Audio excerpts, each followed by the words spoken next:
What is going on, good and wonderful people? As you see in the gameplay, we are playing Black Ops 3 BO6 zombies, excuse me.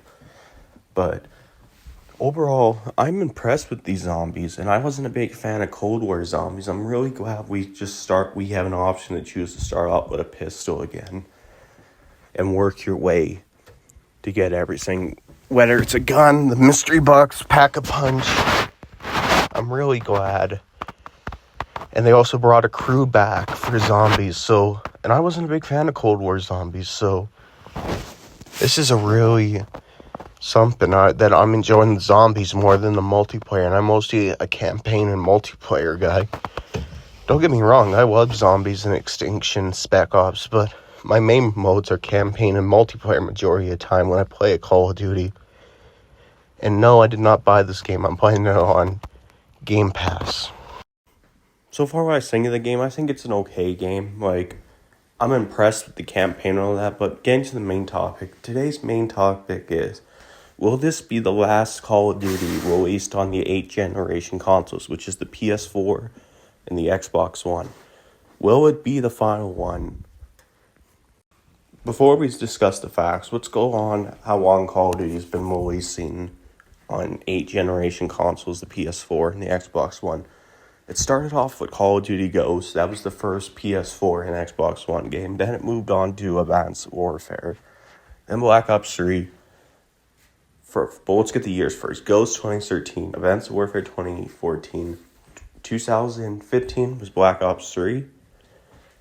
2016 was Infinite Warfare and Modern Warfare COD 4 Remastered. 2017 was World War II. 2018 was Black Ops 4. 2019 was Call of Duty Modern Warfare 2019. 2020 we had Cold War, and we also had Call of Duty Modern Warfare 2 Campaign Remastered. 2021 we've had Vanguard, and 2022 was Modern Warfare 2. 2022 Call of Duty Modern Warfare 3. 2023, and this year we've had Black Ops 6 in 2024 on PS4 and Xbox One. So Call of Duty has had 11 years, a decade plus of support of these consoles, and they've had over 10 Call of Duties and 2 remasters. Call of Duty's gotten 2 World War games on PS4, on Xbox One as well.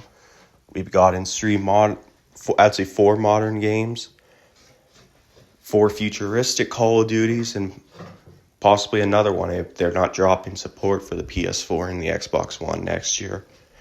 So, and as what I've seen a couple months ago, apparently 50 million players on PlayStation still haven't upgraded to PS5, and I'm pretty sure the number for Xbox Series X players is not good either for upgrading.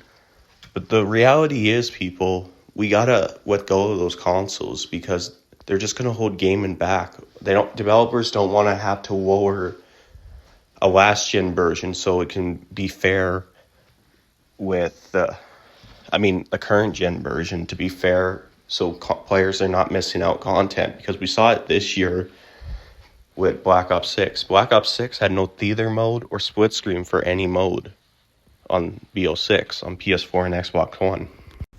I get why developers are still releasing last-gen versions, because there's a lot of people still on last-gen and they got to make the money, but we got to let it go because PS4 and Xbox One are 11 years old this November. We've got in a decade plus of these consoles. It's time to let go, and I don't look down upon the less fortunate that can't afford current-gen consoles, especially due to economies of the world, inflation, especially inflation in the States, which I'm not going to talk about the current administration pointing fingers, even though there's going to be some people already not happy about the current administration. Not going to get political, but my best advice is, if you have a job, well, it's not easy right now with inflation, but if you have extra money that you don't need, my best advice is to save it up. Don't buy any more last-gen versions of games. Save up that money.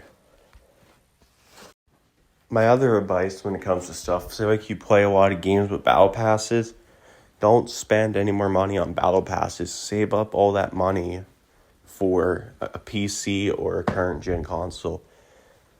And the last thing I'll talk about this video is the leaked and rumored Black Ops 2 style sequel that's going to be set in 2030. Will it be released on PlayStation 4 and Xbox One?